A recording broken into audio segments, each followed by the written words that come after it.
मुझे दुबई में एक कंपनी में नौकरी मिली तो मैं घर वालों की मर्जी के बगैर चली गई। वहां पहुंची तो एक अरबी मुझे गोदाम ले गया और मेरी जान निकल गई, क्योंकि 4 अरबी मर्दों ने बारी बारी मेरे साथ। मेरी खुशी की इंतहा नहीं रही थी जब मेरे मोबाइल पर ईमेल आया था। मेरा वजूद खुशी से फूले नहीं समा रहा था। मैंने कभी ख्वाब में भी नहीं सोचा था कि मेरी किस्मत इतनी जल्दी जाग जाएगी और कंपनी ओनर को मेरे बनाए डिजाइन इस कदर पसंद आ जाएंगे।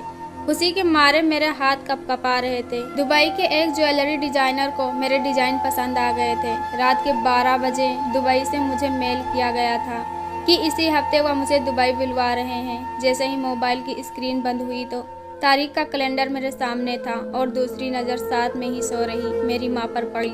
मेरी सारी खुशियाँ एक पल में गायब हो चुकी थी। मैं कैसे अपनी अम्मी को कहती कि वह मुझे दुबई भेज दें। दुबई में मेरी नौकरी लग गई है।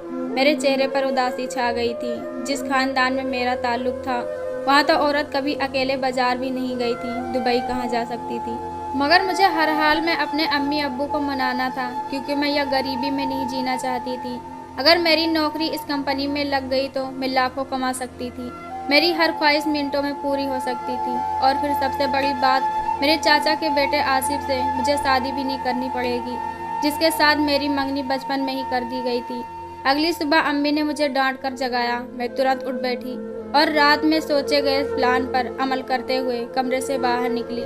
मेरा ध्यान अपने अब्बू के कमरे की तरफ था। जब दरवाजा खोलकर कमरे के अंदर दाखिल हुई तो हमेशा की तरह यह मंजर चुगली कर रहा था कि मेरा बाप एक बार फिर नशा करके सोया है। मेरे बाप की आधी तनख्वाह तो उनके नशे में उड़ जाया करती थी। इसी वजह से कल रात अम्मी अब्बू की लड़ाई हो गई और उन्होंने अम्मी को थप्पड़ मारकर कमरे से निकाल दिया था। मेरे अब्बू के जैसे सख्त और सक्की मिजाज मर्द से बात करके कोई फायदा नहीं था। हालांकि उन्होंने मेरी हर ख्वाहिश पूरी की थी, मगर इस मामले में वह मेरा साथ नहीं देने वाले थे। मैं उल्टे कदमों वापस लौट आई। सारा दिन हिम्मत करती रही और फिर अपनी माँ को एतमाद में लेकर उन्हें कल रात मिलने वाली खुशखबरी के बारे में बताया। मेरी बात सुनते ही अम्मी के चेहरे का रंग उड़ गया और वह बेयकीनी से मुझे देखने के बाद फौरन मना कर गई और मैं जिद पर अड़ गई और उन्हें भविष्य के ख्वाब सजा कर दिखाने लगी। लेकिन अम्मी तो अब्बू के गुस्से से ही डरती थी, भलावा कि मेरे खातिर अब्बू को मनाती। मुझे बार बार टिकट कंफर्म करने के बारे में ईमेल आ रहे थे। कहते हैं ना, ऊंचा उड़ने का ख्वाब मगर एक बार इंसान देख ले तो फिर कोई भी उसे जमीन पर नहीं ला सकता, जब तक हवा का सख्त दबाव उसे जमीन पर न पटक दे। मेरे साथ भी कुछ ऐसा ही हुआ था। अगले दिन मैं अम्मी के पैरों में गिरकर उन्हें मनाने की कोशिश कर रही थी कि तभी अब्बू गुस्से से आग बबूला होकर कमरे में दाखिल हो गए। तुम्हारी हिम्मत कैसे हुई रुखसार? तुमने सोच भी कैसे लिया कि तुम दूसरे देश जाओगी? अरे मैं तो तुम लोगों को तुम्हारे रिश्तेदार में नहीं जाने देता और तुम दुबई जाने की बात कर रही हो। अब्बू गुस्से में मेरा हाथ पकड़कर मुझे थप्पड़ मार चुके थे। वह कहने लगी कि जमाना कितना खराब हो चुका है। क्या तुम नहीं जानती, एक लड़की की इज्जत उसके घर में भी महफूज नहीं और तुम इतने दूर जाने का सोच रही हो। मैंने बोलना चाहा मगर वह मुझे खामोश करवा चुके थे और कहने लगे, मैंने अपने पूरे खानदान की हिफाजत करके मैं इसलिए पढ़ाया था कि तुम इतने ऊंचे ख्वाब देख सको। अपने जहन से यह ख्याल निकाल दो, वरना तुम्हारे टुकड़े टुकड़े कर देंगे। इतना कहकर अब्बू अम्मी की ओर मुड़े और कहा कि जाओ जाकर तारीख ले आओ, मैं जल्द से जल्द इसकी शादी कर देना चाहता हूँ। अब्बू के यह अल्फाज मुझ पर कयामत की तरह टूट थे।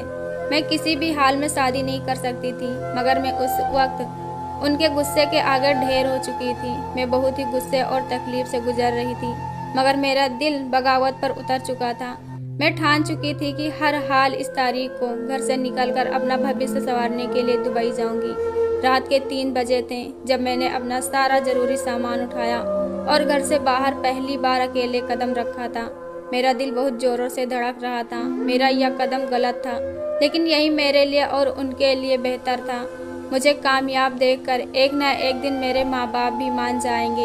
यही सोचकर आखिरी नज़र घर पर डाली, मैं बाहर निकल आई। मेरे साथ आगे क्या होने वाला था अगर मैं जान जाती तो शायद मैं ख्वाब में भी दुबई का नाम न लेती। कुछ देर बाद मैं एयरपोर्ट पर पहुंची। वहाँ एक शख्स मेरे ही इंतजार में खड़ा था, जिसने मेरे सैंपल आगे पहुँचाए थे। उसी के साथ मुझे दुबई जाना था। एंड मौके पर सफ़ी नाम के आदमी की एक कॉल आई और उसके चेहरे पर फिक्रमंदी दर आई। उसकी बीवी को हार्ट अटैक हो गया था और अब वह हॉस्पिटल जा रहा था। मैं अकेले दुबई कैसे जाऊंगी, इस ख्याल ने मुझे बेचैन कर दिया था। मगर जब वहाँ तक आ गई थी तो वापस पलटने का कोई रास्ता नहीं बचा था। 3 घंटे का सफ़र तय करके मैंने पहला कदम दुबई में रखा। आसपास कई लोग आ जा रहे थे और मैं डरी सहमी सबको एकटक देख रही थी। आगे कहाँ जाना था, किससे मिलना था, मैं कुछ नहीं जानती थी। वहाँ के लोग मुझे घूर घूर कर यूँ देख रहे थे जैसे मैं कोई दूसरी दुनिया से आई हूँ। शायद इसकी वजह मेरा हुलिया था, लंबा सलवार और कमीज और उस पर मेरे माँ के हाथों से बनाई हुई चादर। मैं फौरन कदम उठाकर एयरपोर्ट से बाहर निकली और 2 कदम जैसे ही चली तो एक आधे अधूरे कपड़े पहने हुए लड़की दिखाई दी, जिनके हाथ में एक बोर्ड था और लिखा हुआ था वेलकम टू दुबई रुखसार। वह तो मुझे ही लेने आए थे। मैं खुशी से चहक उठी और फौरन उनकी ओर बढ़ी। मुझे सर से पैर तक देखकर उस लड़की ने अपना मोबाइल निकाला और कुछ देखने लग गई। शायद कंफर्म करना चाहती थी कि मैं ही रुखसार हूँ या नहीं। वह लोग बहुत ही प्यार और मोहब्बत से बात करने लगे और फिर एक गाड़ी में बिठाकर मुझे कंपनी में ले जाने लगे। वह लड़की बड़े आराम से 2 मर्दों के बीच में बैठी थी। मुझे यह देखकर बहुत अजीब लगा, मगर फिर जहन झटक दिया कि यह हिंदुस्तान नहीं, ना ही मेरा खानदान है जहाँ गैर मर्दों के सामने जाना भी मना था। अब यहाँ आ गई हूँ तो मुझे अपनी सोच भी बदलनी पड़ेगी। यह सोचते हुए मेरा ध्यान अपने घर की तरफ गया। अब तक तो अफरा तफरी मच चुकी होगी, सारे खानदान को खबर मिल चुकी होगी कि रुखसार घर से भाग गई है। मेरे अब्बा तो अपने बाल नोच चुके होंगे और अम्मी अलग सदमे का शिकार होंगी। अगले ही पल मैंने अपना जहन झटका, क्योंकि मैं फिर वक्त अपने आने वाले दिन के लिए खुद को पुरजोश करना चाहती थी। कुछ देर बाद गाड़ी एक इमारत के सामने रुकी और मुझे उतरने को कहा गया। वह बड़ी इमारत देखकर मेरा सर चकरा गया था, मगर वह इमारत तो अभी बन ही रही थी। मुझे सोच में डूबी देखकर एना नामक लड़की बोली, मिस रुखसार, अब आप यहीं पर रहेंगी। कल सुबह ज्वेलरी डिजाइनर खुद आपसे मिलने आएंगे। आप फिक्र मत करें। इस इमारत के तहखाने में एक खूबसूरत अपार्टमेंट मौजूद है जिसमें आप आराम करेंगी। एना मुझे अपने साथ ले गई और उस तहखाने में बनी उस अपार्टमेंट को दिखाने लगी। आखिर वह एक दिलकश जगह थी। कोई सोच भी नहीं सकता था कि इस इमारत के नीचे इतना खूबसूरत अपार्टमेंट भी हो सकता है। उसने मुझे घर की चाबियां दी और खुद वहां से जाने लगी। वह सभी अरबी लोग थे। उनका लिबास और अंदाज देखकर मुझे बहुत अच्छा लगा था। कुछ देर तक वही तीनों आपस में कुसुर पुसुर करते रहे और फिर वहां से चले गए। मैं अब उस अपार्टमेंट में अकेली थी। मेरे ख्वाब में भी ऐसी आलीशान जगह पर रहने को नहीं सोचा था। कुछ पल के लिए मैं सब कुछ भूल चुकी थी और अपने कमरे में मखमली बिस्तर के दरमियान लेटकर आंखें बंद कर ली थी। मेरी आंखें कब और कैसे लग गई मुझे पता ही न चला। जब जरा नींद की खुमारी हटना शुरू हुई तो मुझे यूं महसूस हुआ जैसे मेरे करीब कोई मौजूद है और ऊंची आवाज़ में किसी और लहजे में बात कर रहा है। पहले तो लगा कि ख्वाब है, मगर तभी किसी ने मेरे वजूद को छूना शुरू किया। मेरे तो रोंगटे खड़े हो चुके थे। मैं बिजली की तेजी से उठकर बैठ चुकी थी। सामने का मंजर देखकर मेरा वजूद कांपने लगा। मेरे कमरे में 2 मर्द मौजूद थे जिनका अंदाज और लहजा अरबी मर्दों जैसा था। मुझे उठा देखकर पहले वह घबराए, मगर अगले ही पल उनके चेहरे पर शैतानी मुस्कुराहट सज गई। उनमें से एक शख्स मेरे करीब बढ़ने लगा। मैं फौरन बिस्तर से उठकर दूसरी जानिब गई और चीख कर बोली, कौन हो तुम लोग? किसकी इजाज़त से अंदर घुसे? मेरी आवाज़ कांप रही थी। मेरी आवाज़ सुनकर वह बोले, तुम्हें जिस काम के लिए लाया गया है उसमें इजाज़त तलब नहीं की जाती, सिर्फ पैसा फेंका जाता है और काम लिया जाता है। उनके अल्फाज मेरी रूह फना कर चुके थे। ऐसा कैसे मुमकिन था? यह लोग क्या करने के लिए कह रहे थे? मैं कमरे से भागना चाहती थी, लेकिन वह 2 मर्द और मैं कमज़ोर सी लड़की, वह मुझे दबोच चुके थे। मैं चिल्ला रही थी, एना को चीख चीख कर पुकार रही थी, मगर मेरी आवाज़ वहाँ सुनने वाला कोई नहीं था। मैंने हर मुमकिन कोशिश की थी कि मेरी इज्जत महफूज रहे, मेरी इज्जत बर्बाद होने से बच जाए, मगर मैं 2 दरिंदों के बीच फंस चुकी थी। शोर शराबा काफ़ी बढ़ चुका था। तभी दरवाजे झटके से खुला और सामने वही 2 मर्द खड़े नजर आए जो मुझे यहाँ तक लेकर आए थे। उन्हें देखकर मुझे थोड़ी राहत मिली। मेरे कपड़े जगह जगह से फट चुके थे। मैं रोते हुए उन दोनों के ओर गई और कदमों में गिरकर हाथ जोड़कर मदद की भीख मांगने लगी। तभी उनमें से एक शख्स आगे बढ़ा और देखते ही देखते मुझे बालों से पकड़कर ऊपर उठाने लगा। मेरी जो उम्मीद थी वही दम तोड़ चुकी थी। उसने बालों से पकड़कर मुझे फर्श पर पटका था। वह रात मेरी जिंदगी की सबसे बदतरीन रात थी।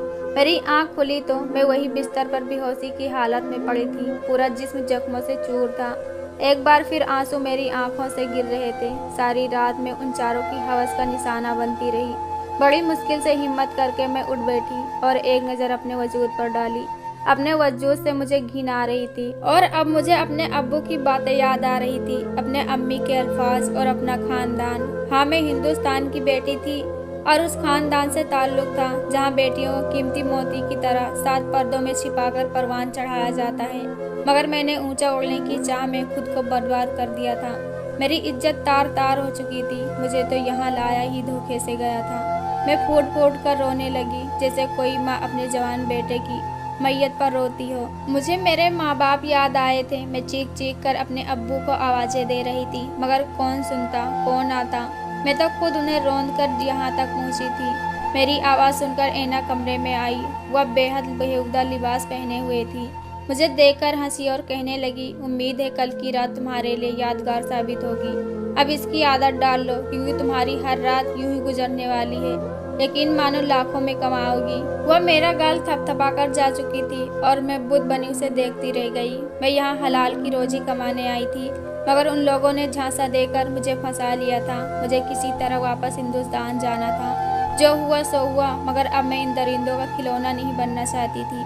मैंने खुद को वहाँ से निकालने को सोचा, तभी एक शख्स कमरे में दाखिल हुआ। उसके हाथ में 2-3 कैमरे थे। मैं हैरानी से उसे देखने लगी। उसने अब वह कैमरे लगाना कमरे में शुरू कर दिए थे। मैं उसे मना करने लगी तो एक झटके में वह मुझे धक्का देकर उसने अपना काम जारी रखा। मेरा दिल धड़क रहा था, न जाने वह क्या करने वाले थे। उसके जाने के बाद कमरे में 2 लोग दाखिल हुए। उनमें से एक उसे हिदायत दे रहा था। मैं एकटक उन्हें देखते हुए उनके अल्फाज समझने की कोशिश कर रही थी, मगर यह जानकर तो मेरे होश ही उड़ गए कि वह लोग अब मेरी वीडियो बनाने लग गए हैं। नहीं नहीं, बिल्कुल भी नहीं। मैं अब और अपना तमाशा बनते हुए नहीं देख सकती थी। मैंने उन दोनों को धक्का दिया और कमरे से भाग निकली। मेरा वजूद मेरा साथ छोड़ रहा था, लेकिन आज मुझे भागना था। मैं अपार्टमेंट के बाहरी दरवाजे तक पहुंची ही थी कि मेरी कमर पर एक नुकीली चीज चुभी।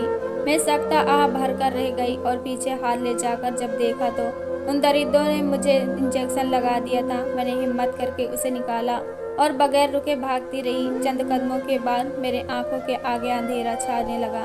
मेरे कदम लड़खड़ा रहे थे, मगर मैं रुकी नहीं थी। यहाँ तक कि मैं मुंह के बल जमीन पर गिर पड़ी थी। मुझसे कुछ दूरी पर वह दोनों मर्द ककहे लगाकर हंस रहे थे। मैं बेबस थी, मजबूर थी और उन सब की कसूरवार भी नहीं थी। मेरा वजूद सुन्न हो चुका था। मैं हिल नहीं पा रही थी। वह दोनों मर्द मेरी ओर बढ़ रहे थे और मुझे उठाकर कमरे में ले आए और एक बार फिर मुझे अपनी हवस का निशाना बनाने लगे। मैं न बोल सकती थी, न हिल सकती थी। न जाने कैसा इंजेक्शन वह मुझे लगा चुके थे। मेरी तस्वीर और वीडियो से वह लाखों कमा रहे थे। ऐना उन सब की हट थी। मेरी इज्जत बिक चुकी थी। मैं अब बगैर तासुर के रहने लगी थी। यहाँ आए मुझे 4 माह हो चुके थे। ऐना खुश थी। उसने मुझे इन सब में राजी समझकर और उनसे मिलने वाला पैसा मेरे हिस्से का मुझे देना शुरू कर चुकी थी। मैं खामोशी से उन्हें जोड़ती गई और ऐना को यह बताया कि मैं हालात से समझौता कर चुकी हूँ। और फिर एक रोज़ मौका देखकर मैंने वापस हिंदुस्तान जाने का फैसला किया। मैं इस वक्त एयरपोर्ट पर मौजूद थी। 5 माह पहले आने में और अब जाने में ज़मीन आसमान का फ़र्क था। मैं जब हिंदुस्तान पहुंची तो आसपास देखकर एक लंबी सांस ली। मेरे कदम बड़ी मुश्किल से घर की ओर बढ़ रहे थे। न जाने मेरे माँ बाप किस हाल में होंगे, मुझे कबूल करेंगे या नहीं, वह न जाने क्या रिएक्शन देंगे। मैं खामोशी से घर की ओर चल रही थी। जब घर तक पहुंची तो धक्का सा लगा। घर का दरवाजा खुला था और कई बच्चे अंदर खेल रहे थे। मैं अंदर दाखिल हुई तो बच्चे फौरन अपने खेल का सामान लेकर बाहर भाग गए। यह घर बिल्कुल वीरान पड़ा था। मैंने कमरों में देखा, मगर मेरे माँ बाप दोनों में से एक भी वहाँ पर मौजूद न थे। मेरा कलेजा मुंह को आने लगा। मैंने उन्हें कई आवाज़ें दी, मगर कोई आवाज़ नहीं आई और मैंने भागकर अपने पड़ोसियों का दरवाज़ा खटखटाया। चंद लम्हों के बाद दरवाज़ा खुला और सामने खड़ी औरत मुझे देखकर डर गई। मैं उसका हाव भाव देखे बगैर कपकपाते लबों में अपने माँ बाप के बारे में पूछ रही थी। वह पहले तो खामोश रही और फिर बोली कि चलो तुम्हें उन तक लेकर जाती हूँ। मैं नासमझी से उन्हें देखने लगी। शायद मेरे माँ बाप बदनामी के डर से मेरे माँ बाप ने घर तब्दील कर दिया था। मैं दबो कदम उस औरत के पीछे चलती जा रही थी। धीरे धीरे मेरे कदम थमे। मैंने फौरन अपनी उस पड़ोसन से कहा कि चाची, आप मुझे कब्रिस्तान तक क्यों ले जा रही हैं? मुझे अम्मी अब्बू से मिलना था ना। मेरी बात सुनकर वह पलटी और बोली, अगर तुम मेरी सगी बेटी होती तो और लौट कर आई होती तो मैं तुम्हें यहीं पर खड़े खड़े गला दबोच कर तुम्हें मौत के घाट उतार देती। मगर अफसोस तुम्हारे माँ बाप ने तुम जैसी लड़की की जुदाई में खुद को फांसी पर चढ़ा दिया। उनकी बात सुनकर मेरा वजूद लगा था। मैं जमीन पर गिर चुकी थी। मेरे माँ बाप मर चुके थे। वह मुझे घसीटने के अंदाज में 2 कब्रों के बीच में लाकर छोड़ दिया था, जिनकी तख्ती पर मेरे अम्मी अब्बू का नाम दर्ज था। मैं जमीन पर उनके कदमों की जगह गिर चुकी थी। मेरे रोने की आवाज़ तेज थी। मैं उनसे माफ़ी मांग रही थी, मगर वह तो मुझे सज़ा सुनाकर जा चुके थे। मैं तो लौट आई थी, मगर वह हमेशा हमेशा के लिए जा चुके थे। मैं दोहरी अजियत में थी। कई दिन तक मैं वहीं पर बैठकर रोती रही, मगर मुझे सज़ा मिल चुकी थी। मेरे माँ बाप की जुदाई की सूरत में आज मेरे माँ बाप को मुझसे बिछड़े हुए 2 साल हो चुके हैं। मैं एक प्राइवेट स्कूल में टीचर हूँ और शाम को बच्चों को ट्यूशन पढ़ाती हूँ। मेरे चाचा जात ने अपने माँ बाप के खिलाफ जाकर मुझसे शादी कर ली है। उसका दिल बहुत बड़ा था, वरना मुझ जैसी भला को कोई कैसे अपना सकता था। कुछ माह बाद में एक बच्चे की माँ भी बन जाऊंगी, मगर मेरा बीता हुआ कल आज भी किसी भयानक ख्वाब की तरह है। मेरे दिल में डेरा जमाए बैठा है। दोस्तों, कहानी अच्छी लगे तो कमेंट बॉक्स में ज़रूर बताएं। वीडियो को लाइक करो, चैनल को सब्सक्राइब करो। हम ऐसी कहानी आपके लिए लाते रहेंगे। धन्यवाद।